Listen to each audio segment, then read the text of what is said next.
कुछ लोग किस तरह कता तलक तो बाद भी दूसरे का ख्याल करते हैं ते दूसरे नूं फिर किस तरह एहसास हुंदा अपनी गलती का। सुनियो जरा तुहानूं इंशाअल्लाह रियल किस्सा है। लईए तो एक शादी हुई फैसलाबाद तो बची, इत्थे शादी हो के उहदी आई जनाब। माड़े चंगे आपस में रिश्तेदार भी सीगे, लेकिन जिथे लईए शादी हो के आई वो सस बड़ी तेज सी। 3 बच्चे अल्लाह ने उन्होंने दिते बीबी नूं, लेकिन उस सस ने भी लड़ाई मुकन दिती ही नहीं। हालांकि बेटा वह स्कूल टीचर सीगा, खांदे पींदे घर दे भी सीगे, लेकिन ये बावजूद उन्हें औरत ने मूँह जबान पाई नहीं। अखीर वो मजबूर हो के पुत ने कि माँ के नाल मैं बदतमीजी ना करा, माँ के सामने ना आवां। उन्हें इस चीज़ को देखदे होए उन्हें औरत को 1 तलाक दे दी।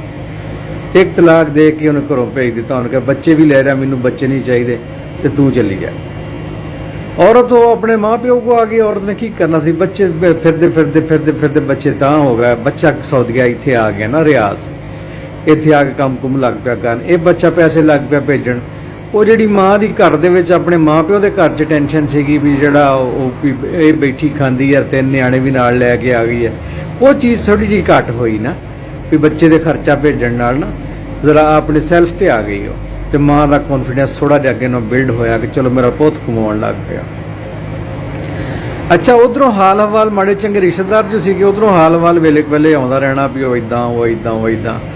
एक बार उन्होंने पता लगा कि उन्होंने फसल नहीं हुई, तो मास्टर साहब ने रिटायरमेंट भी ले ली है, तो हालात जरा तंग होए आ। तो मुंडे नूं अपने नूं फोन किया भी पुत एंकी ना 1 लाख रुपया अपने अबू नूं भेज दें, उहदे नां ते ना भेज दें। तो मुंडे ने 1 लाख रुपया भेज दिता, तो वह नाल नंबर भी चला गया। तो पे ने गल की भी तुहानूं किहने आख्या 1 लाख रुपया मैनूं भेजण दा? आखिर अम्मी ने आख्या सी।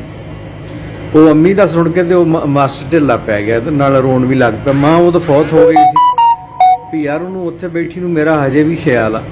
तो वह दोबारा उहदे नाल राबता तलक किस तरीके नाल रिश्तेदार विच पा के ते माजरत मुजरत करके, हालांकि मास्टर ने दूसरी शादी भी कर ली सी, लेकिन वह 1 लाख रुपये ना उन्होंने इन्ना का एहसास आया कि उन्होंने उत्थे बैठी नूं मेरे दुख दिते दी तकलीफ नहीं कि मैं उन्होंने घरों कढ़ दिता खाली, लेकिन उन्होंने मेरा ये तो एहसास आया ना कि उन्होंने तंगी है तो मैं उन्होंने 1 लाख रुपया भेज दिया।